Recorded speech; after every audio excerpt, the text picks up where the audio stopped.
Hey guys, I'm Tim. I'm Bob. And I'm Dan. This is the Board Game Rundown. Today we are going to review Blood Orders from Trick or Treat Studios. I'm going to apologize and not pronounce the designer's name. It's Nick.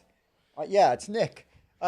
Because I will destroy it. Nick and David, what's so hard about that? And that would be disrespectful.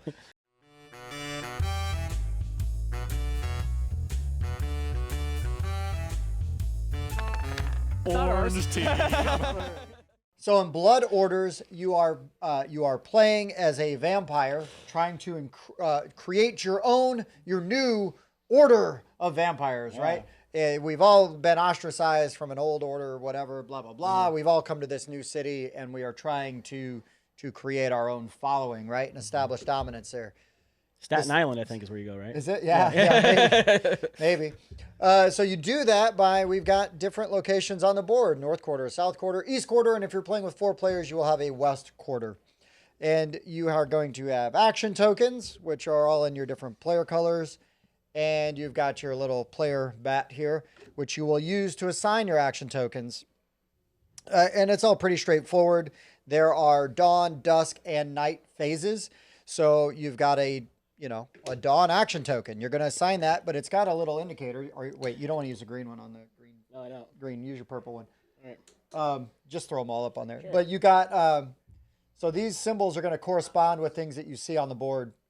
So then as you assign them, you're going to also, you got it? Cool. You're going to basically line up the arrow with which quarter you want to send or you want to take your action in. So then we're going to all place our tokens on the board in player order. You're going to place 1 token at a time. You could also go to the altar, which is where you're going to go and try to reveal cards to complete a ritual and pay the cost, like the blood cost and, and everything like that. You could go to the catacombs, which will allow you to get basically starter cards, right? Bleeders and elders. And they basically have the same statistics, yet they are inversed, right? Elders do better at night. Right. Bleeders better in the morning. Yep. And then, yeah, you're going to go through. You're going to assign all the actions. They're going to form a stack. And then we are going to, once everybody has put all their actions out on the board, you're going to flip over those actions and assign them, like put them where they go, right? This was a dawn action or this is a night action. You're just going to go down the board. And then you're going to resolve all the dawn actions, then all the dusk actions, then all the night actions. So the dawn actions, you're going to activate the location, which does not change. It changes every 3 turns. Each act. So there's 3 acts. It changes each act. The victim or the dusk action, you are going to use the power of the victim's card. And you're going to pay your influence, and you pay it down to this slot on the end in the night phase. And that's going to, they all have unique actions that they're going to let you do, different ways to get points or terror, things like that. And then on the night phase, if you pick the night action, you are going to try to recruit that victim. And you are going to, if nobody's there and you have met the cost on the terror track here, or the fear for the city. I keep calling it terror. It's fear, right? Yeah, I think it's fear. It's fear. If you meet the fear payment, you get the dude. If it's contested, and then it is who had the most moon tokens there first, or moon icons on the cards that they've assigned there. And after that, it is influence, and then there might be something after that. A third tiebreaker. Yeah. It didn't come to it. Didn't come to that. Came once down to the tiebreaker, the second tiebreaker. Yeah. And another thing, right, is these cards will have fear icons on them. That's going to determine how expensive it is to go to that place. The fear icons are crosses, just so you know. You're vampires. You're vampires. They're scary. Yeah. So. And that just means you're going to need to have that many symbols showing. You're basically going to play your cards down, and you're going to assign them to the same spots for those actions. Right. 1, 2, and 3. Right. And those cards are out of your hand. And then after you've done all of that, you're going to have the cards remaining in your hand. Those stay. You don't have to worry about those. But any of the cards that you've basically discarded and assigned, those are in torpor. And so it's going to cost you blood to pull those back into your hand. You can have up to 10 cards. And any cards that you don't pull back into your hand are discarded unless they are bleeders and elders. They just go back to the stack. So because they're basically infinite. Bleeders and elders, they do the same thing even if the art's different. They do have a variety of different art. Yeah, which I like. On the cards. Some of it's the same, but there's a lot of variety. There's duplicates, but yeah, I mean, there's probably 5 or 6 different kinds of bleeders and arts. elders Mhm. each. You know, Mhm. all of the victims are totally unique, and then you are also going through stacks of either Like Act 1, Act- Act 2, Act 3. Right. They get stronger. They call them classes. right, and then you're gonna get different, totally different levels. Yeah, they ramp up. really quickly, and the locations get more expensive to go to. And the same thing with locations. When we clean out all the locations, we draw all new ones from the new stack. And then the ritual is kind of the same thing. It has more of like a shifting market. You drop the last card, you slide them over, and you put a new ritual down from the new act. From New Act, yep. But they do get replaced as they are picked As up. they're taken. So if you do a ritual, you always have a choice of 4. Right.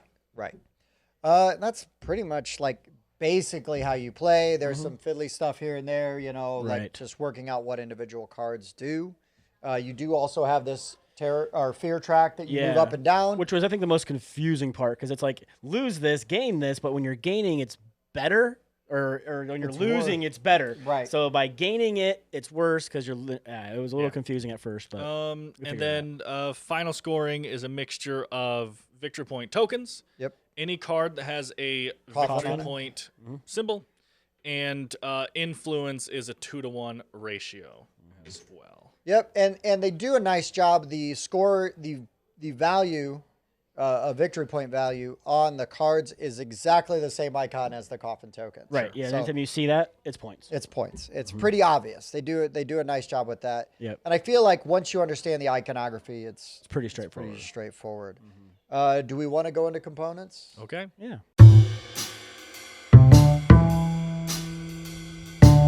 Okay, so components are pretty straightforward. You've got blood tokens. You've got your influence tokens.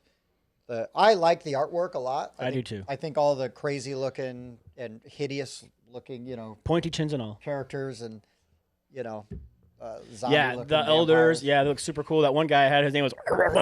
He was really cool looking. And I can't It's remember. true, yeah. Yeah, that Where'd he go? demon. With Yeah, the demon guy. unpronounceable name. Yeah, it was a bunch of symbols. Yeah, and some of these characters I actually recognize from, various horror movies, Oh, and sure. things like that. Throw this one up there. That one is specifically Bela Lugosi, right? That's the stare, that's his eyes. Those are I appreciate the art. I feel like it conveys the theme and the mood of it all really well. Yeah, I lost my guy. I enjoy that the bats are your player. I mean, that's the best part, right? Yeah. That's Player just board? so, like, It's very cool. I want to say clever, but, like, it's more funny than clever. Yeah. Like, I just like it. I like that this is your player board, and you're Right. slotting your actions in like that. Someone was looking at a bat signal one day It's like, and was like, That's be a these player are board. kind of shaped like I could put things there. Yeah. And then they were like, I got an idea for a game. Well, and no space is wasted, right? Because you've got your altar and your Yep. catacombs up here, and then you've got your locations down there. Yep. It's pretty fun.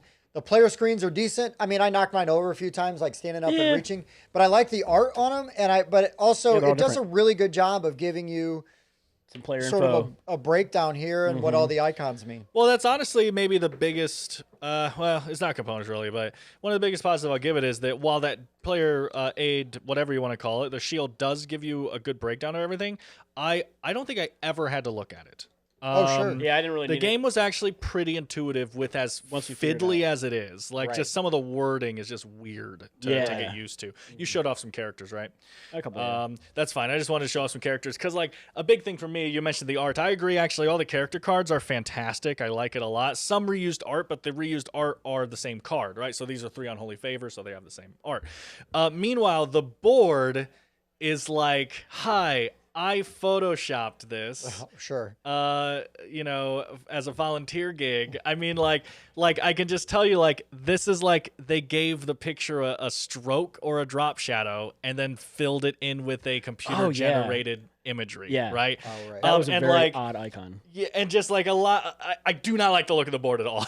But and that might just be because it's such a juxtaposition with the really good Art card on art. Like, there, it's like, okay, yeah. well, I see where all their money went. Right. Well, I think the layout is good, like as far Oh, as like sure. the gameplay and how everything functions and whatnot. But Yeah, it's just like, not the most attractive thing. I think Sure. the layout is good, and I agree. I like the iconography. Yep. Yep. And again, it shows you, even at the top of the columns, Mm-hmm. it says what you do on each phase. Yep. But I don't think you're wrong at all. I think I agree with your statement as far as the actual visual appeal of the Right. board. Yeah, that skull in there for the victims is like, huh? Yeah. The functionality is really good. Right. You might also be asking, and I mean, Tim kind of already explained this, but you might still be asking, hey, those are some nice dice on the board. When do you roll those? Well, you don't. So they just kind of sit here, and so like what Tim was kind of saying, the 2 and the 2 equals the 4, and this is just so that so Bob's sitting really far away, rather than having to look at the card art to see what the cost is, Right. he just sees the die. Right. I see that. I mean, the only other option would to have a bunch of chits that said like 1, 2, 3, 4, 5 or whatever, Or as have to reminders. keep rechecking it. Well, that's what I'm saying. Yeah. I think that having something as reminders is a really smart move, actually. I think Sure. more games should maybe do that, because there's a lot of games where I'm like, what does it say What over was it there? again? So this is a smart idea. Using dice is a bit of overkill, but it might have been cheaper for them. Sure. You know, Right. they The might have been 6-sided able to dice, get super cheap.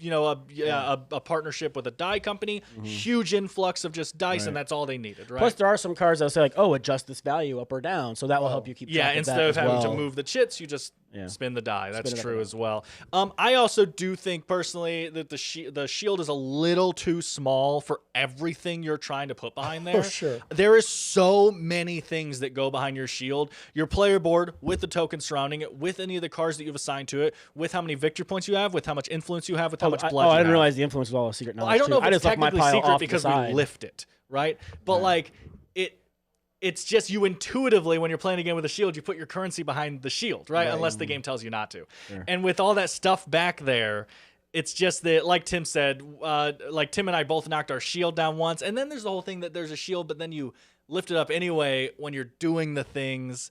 Like, there's a lot of things that don't feel intuitive, but like as I was playing, I was like, well, you have to do it that way, you know? Like, so this saying which spot you're putting it on, right? It's like, okay, well, during the night phase, I'm gonna go to the south quarter for the night phase, and you do that there, and it feels weird because you place that and you know you're doing that, but then when you place it out, it goes face down. It's like, so why do I need to assign it? But I'll tell you, now that I've played the game, it's like, well, I forgot multiple times which one I was going to go. Oh, yeah, that. Yeah. So that was clearly a play tested thing. So the design there makes sense. It's just that there's a lot of weird choices here that, like, when you're first learning it, the way that track works, the way these tokens work, it's just like counterintuitive. And then you do it for a round and you're like, okay, I see why they had to design it that way, right? So the components do make sense. You will not think they do it first, probably. It might take a minute. That's all I wanted to say. It might take a minute that. for it to click. Insert. Inserts, whatever. Okay, It's I not worth haven't talking seen about. it. Yeah. It's a white well. Okay, it's a well. It's a Fantasy Flight insert. Yes. Yep. Slightly better because there's actually room once you Oh, punch okay. everything out. Yeah, for- okay, good. And I haven't been through it, but the rule book seemed fine. No, the rulebook seemed pretty It's a straightforward. really nice shape. I appreciate that. It does have a quick reference on the back. I wish it was slightly wider Yeah. and slightly shorter. You could actually get a PDF and print it on I can? On my obnoxiously square paper? obnoxiously large paper. Yeah. But it does have, we'll show you in here like a quick little reference guide. Yep. Got all the icons, breakdown, turn order, Oh. end the game score. No, I found the rule book to be fine. It goes Okay. through everything, and the only thing that would be great, but I guess you kind of already have it, is like a bullet point, like turn by turn. Right. And Oh, again, sure. you got This it on your thing. screen. You It's got on it the back. Yep. Yep. Yeah. I showed that off too. Pretty good. The rule book Um, walked us through. I think the rule book, actually, the only thing the rule book may be missing is like a FAQ on like Oh, yeah, specific sure. cards, or maybe some clarification. Just Yeah, yeah, like That's true, especially for the early game when we still weren't sure about some of the verbiage that they were using. Right. A quick explanation of, like, you know how some games will have like, oh, well, this is card 2A7. Okay, what's 2A7 mean? Like that kind of stuff. Having stuff like that with a game where, well, sometimes it'll flat out just say dark ritual. no, I know, but with Like- every card being unique in this game, like you were talking about for these guys, a lot of times there'll be a website looked up, like Stonemeyer does sure. that a lot, where it's like all the cards have a special code on them, so you can type it on their website and it'll tell you every breakdown for that card. And it's just that there are so many abilities in this game. There's so much reading that just being able to double check really quick that you're doing a card correct would be pretty nice. Sure. My last thing for components is actually, Bob, I just thought your card back idea was pretty clever, so I didn't know if you wanted to bring it up. The card back idea. Yeah. Oh yeah. So since there's 3 acts and 3 types of people, we thought it would have been neat to like do like a small amount of blood for the act 1, and then a little bit more blood for the Act 2, and then Act 3, like the whole card basically covered with the blood drip. I thought that was pretty cool. The only reason they may not have that is because if you're holding your cards in your hand, you don't want people to which see ones what you've cards got. you haven't assigned. Yeah, sure. While that's true, You kind of can keep track of that. I never looked at a person's hand. and I kept my cards behind the screen. Yeah, yeah. But, I don't know. I'm But just, sure. I'm I just- hear what you're saying. I'm just pitching that. I don't know. Yeah. Yep. I don't know. Let's go into final thoughts. Bobby, Yeah. what'd you think, bud? I enjoyed it. I mean, I won, so of course it gets the. I don't you know gets if the one is bump. a One is not Very the good right. The word. word I'm sorry. I would use. I annihilated them. Yes. And it does kind of suffer from the runaway leader a little bit because I was able to get some early victories with the recruiting, which kept him from getting any, which means he couldn't complete any rituals. I didn't mind so much because it was me running away, but I get it. I've been on the other side of that, Right. and that, Think that is about Ankh. that is yeah, That is- and that is unfortunate. You know what I mean? However, one of those was Dan's fault because Dan did move Tim onto my location. He did. So that kind of forced a little bit. But you are kind of trying to game it a little bit. Like, well, I don't want to go there because they're probably going to go after that, even though that's the one I might want. I'm going to go for this one because there's probably not going to be any competition for it. But those guys did that one time. Yeah. Turns out there ended up being competition for it. Right. So you got to kind of game that game a little bit. Yes. Um, I won't fault the game for that Yeah. because that is, I believe, an intended mechanic. Yeah. Right. And, doesn't mean I have to like that's it. why you pick, choose, and then Right. put them out because you are trying to, And you're also assigning those guess. cards. You can assign more cards to try to win. that action to try Correct. to ensure. Yeah, that to try you're to gonna win. outbid them basically for it. Yes. But again, once I had 3 or 4 of those with like 2 or 3 strength on those moons, and then the ritual that gave me another bonus, you guys just Yeah, had You a have hard a time. 33% chance of guaranteed loss. Yeah. I lost at least twice because of the ritual. Because of that the you plus got, one. and I couldn't even get a ritual because I couldn't win Get the battle to get the cards. Right. Yeah, because you can't use the basic people to do the rituals. Right. So, but I did enjoy it. I think it was neat. I like the aspect of playing as the vampires and trying to increase, your coven or whatever you want to Yeah, sure. refer to it as. There's a nice, variance in the rituals. Although some of the ones we noticed that it's like, okay, well the tier 3 one's almost just as powerful as the tier 1 one, but it's like way more expensive. So like, Dan, there's that one that you had that was like, oh, you gained 3 instead of gaining the 2 that you would gain, but it's like I paid way less for this one that I'm Yeah. gaining 2 from. But I mean, maybe in playtesting, that's just how everything kind of worked out and whatnot. Sure. I did appreciate the player aid on the back of that. That is nice. But yeah, overall, I mean, I enjoyed it. I think it was pretty decent. I wouldn't mind playing it again. Not my favorite game of all time, but I was definitely liked it. Sure. Dan. The game has 2 really big problems to me. First of all, just catch-up mechanics are really important to me in general. I talk about it a lot on the show, and I mean this game has none. Zero. And someone starts running away, and you give up. I wanted to stop playing halfway through our game because I literally just looked at it.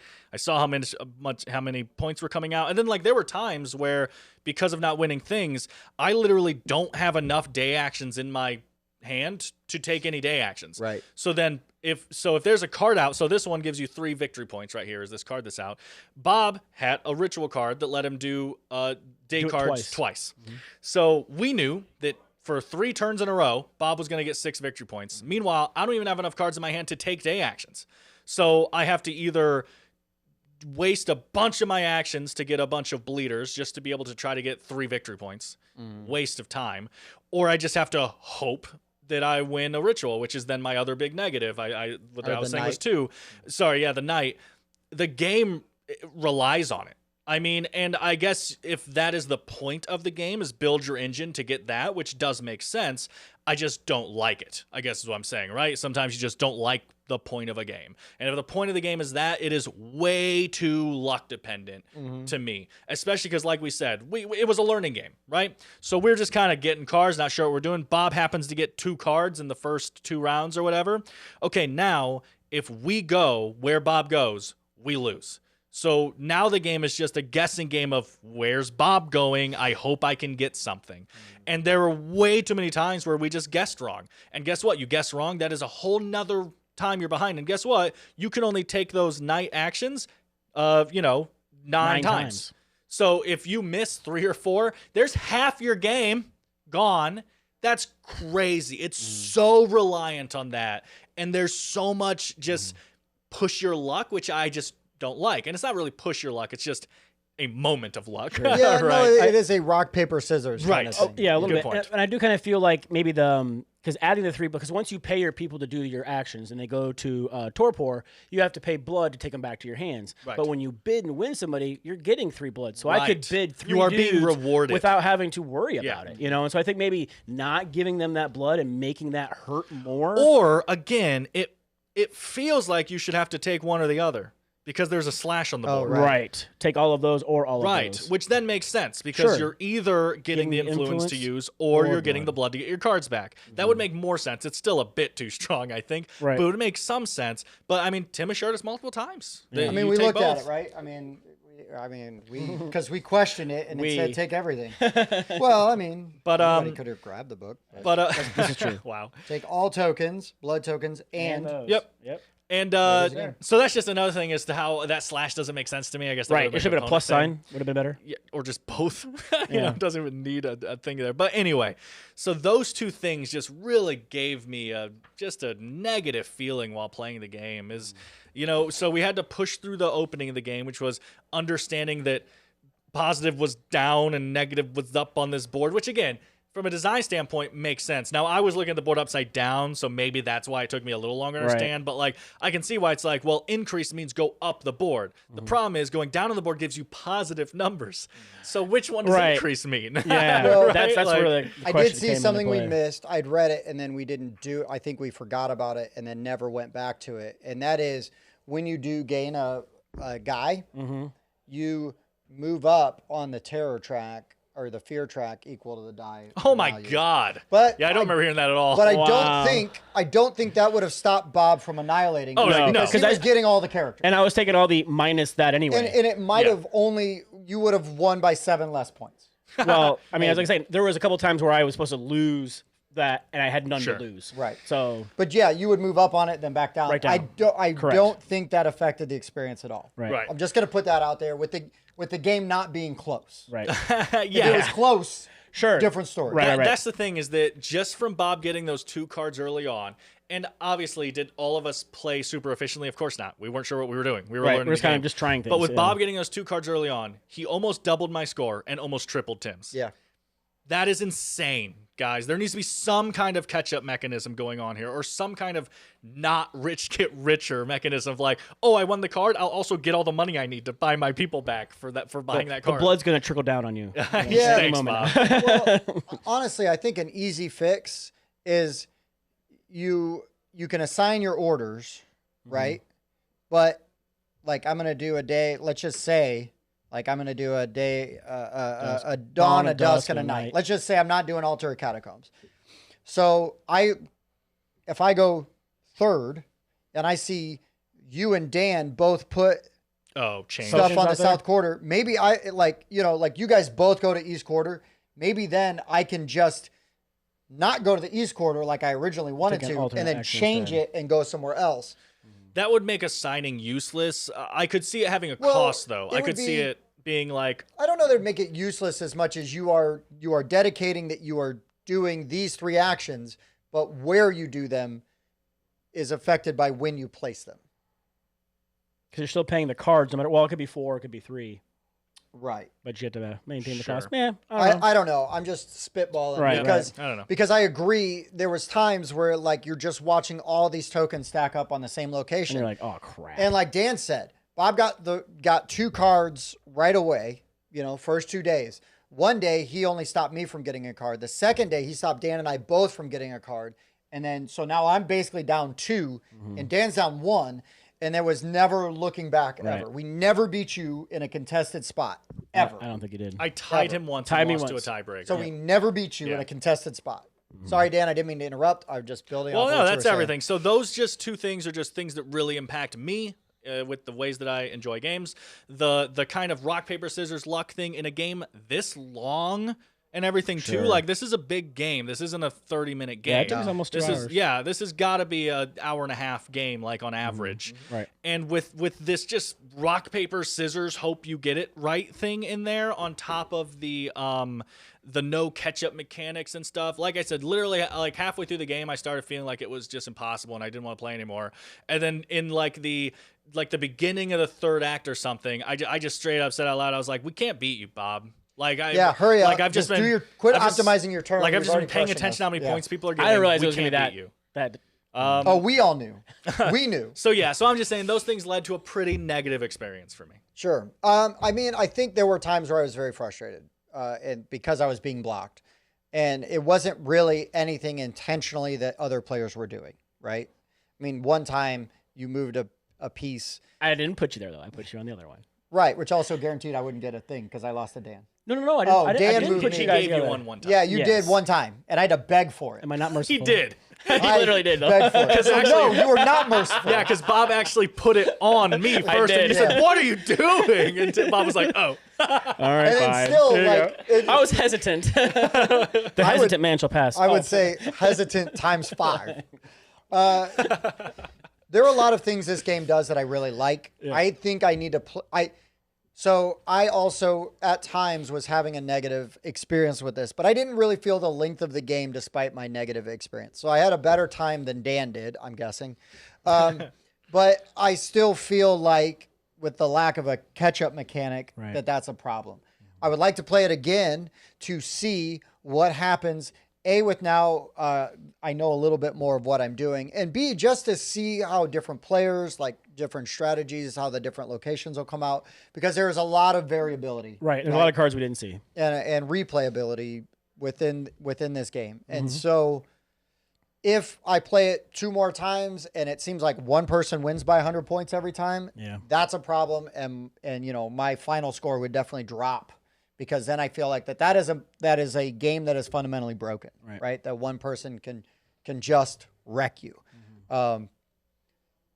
Maybe that was a fluke. Hopefully it was.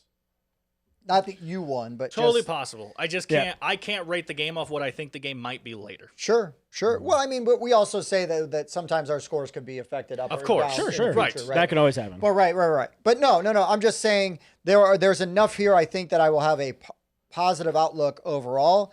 But I think if I was talking to other people about it, it would have the caveat of, well, we're still cooking with this one, right? And you know, like I'll let you know after I play it 2 more times and just see. Right. You know, because we play a lot of games, right? And there's a lot of times where we play where maybe somebody loses by like 20 points, and then like first and second might be like 3 points. You know what I mean? Or real It's tight. still close. Right. For a So couple people. so one You guys person have clearly never played smartphone with me. one person, you know, maybe didn't do as well, but like at least it was competitive, Right. You know, but this game it was like nobody was competitive. Now Dan and I's scores were competitive. You guys were very competitive together. So Dan, you won because it was just you and I playing that. Yeah. 2-player game. But anyways, along with everything else you guys said, I do really I love the artwork on the cards. I love the concept of the game. Yep. I love the player boards. I love all of that. Yeah, I think like a lot of the things they did, but I feel like there could be like 1 or 2 rules they could change to maybe make it not so runaway leaderish. Yeah. Or just add something to Right. the game. I don't have the solution off the top of my head, but just to add something to save the people that are trailing behind or that lose out. Because really, your only reward for losing out is you don't have to discard your cards that you assign to that location. Right, and then if you win, you get enough blood typically to save the guys that you Right, win. which means it's So- the same. Right, which I kind of think it price. should be a this or that. That might be enough to fix it right there. Because if I take the influence because I want the points, right? Okay, well I'm probably gonna lose my guys because I don't have enough blood. But if I take the blood to keep my guys, okay, Right, well, I'm because not the getting problem victory with the points current then. system is You get once both. you get that engine, I Yeah. have 7 guys in my hand, so I Yep. can afford these things. As long as I keep winning with them, I just get them back instantly, Yep. and they're the good cards. So yeah, Yep. Yeah, and Which is basically what I also was the doing. iconography. This is the one bad spot of iconography for me. Right, yeah, the is because slash- the slash, which is weird. usually implies a this or that. Yep. Unless they meant to Usually. put "or" in the book, and we. Right. Right. Yeah. Which I mean, again, It's not spelt wrong, so I wouldn't got. it's not spelled wrong. It's not going to be caught with a spell check, but It doesn't. there's still one Dwigget in there that everybody was able to interpret. I don't know. It just doesn't Didn't they? say. And it only says it in that one spot, Right, right? Like yeah, in yeah, detail. So it'd be different if you're like reading in a different. It's like, wait a part of minute. Here it says. Right. We've seen that too. You Sure, know, like sure. weird things like that. But anyways, and maybe that's a simple, house rule to maybe have a better experience or a more competitive experience. Right. But anyways, let's go into final ratings. Daniel, how do we do final CG ratings? Wind blowing my hair. So we at the Board Game Rundown are each going to give this a game a rating of 1 to 10. We do use 0.5s because that gives our scores more variation from each other. But then at the end, we're going to average them all together so that we have one score for like Discord, Board Game Geek, stuff like that. Yeah. Yeah, sounds about right. Bobby, That's me. what's your final rating? Well, all things considered, I think I'm gonna give it a 7. Like I'd like it. I'd like to play it again. I did kind of enjoy it. I'm nervous about being on your guys' side of the runaway leader part of it. But yeah, then maybe with the fix, it could be even better. Or maybe we just you guys could have played better. We'll see. Maybe. Daniel. Hi. Like Tim was saying, I just wanted to save the last sentence for this section instead. There's actually a lot in this game that I think is pretty cool. I really like the hand management feeling that you're trying to do there. And I actually really like how this feels like a deck builder, but they're going out in front of you as permanent constant effects that you can activate. I think that's really cool. This ritual deck, is that what it's called? Yeah. The ritual deck and the ritual cards here. So you're building up these rituals, and Permanent then effects. you are what are you doing? You're performing the ritual each turn. I think that's a really cool idea, but that just doesn't lift it above a 5 for me at this point. I don't get giving this game such a high rating, but that's why it's subjective and personal. I'll also just say this is obviously a first impressions, right? But I can only rate the game off of what I've done now. This game could be an 8 eventually. It could be a 3 eventually. But as far as the time that I've played it right now and the experience that I got out of it, I don't see this game as above an average game that I just wouldn't recommend to people. Sure. This is a 7 for me. I think it could go up and it could go down. I like the pressure of the assigning the tokens, even though it didn't work out. Right. But that's something I like in games that Dan doesn't sometimes. That sort of push your luck for the moment.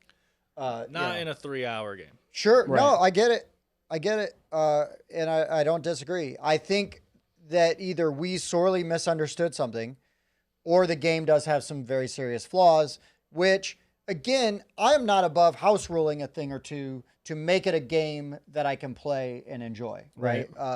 Especially because I feel like it's so close. Sure. And now you think about player counts. Now that third spot there, does that go away if you're only playing with 2 players, or do you use all 3? So with only 2 players, there's a lot less like piling up, right? You have much less likely to trying to compete for somebody. It's true. It literally could be we played the worst player count.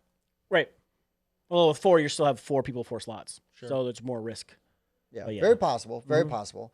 But yeah, I give it a 7 for now. I think that even after 1 or 2 more plays, that score is going to change one way or the other. I really think that, like Dan said, first impressions, it's really sort of teetering. And I'm on this fulcrum point. It's on the brink. It's going to go one way or the other. And again, if I play it and like it better with a house rule, or we find there was something we had missed, and that makes it better, great. Right. Fine. Because I want to play games and enjoy them. Right. If we got to say this or that to make it like a much better and competitive experience, I don't care. So be it. I'm just trying to have fun. Right. You know what else would be interesting too? Is if you were competing, the other person gets the other pile. I was going to say it gets discarded, but okay. Just so that it can't pile up indefinitely. Yeah, because at one time, nobody took Act 2, nobody took 1 card, and all these resources piled up on it. So Act 3, it's like, well, I'm going to go there and get all that stuff.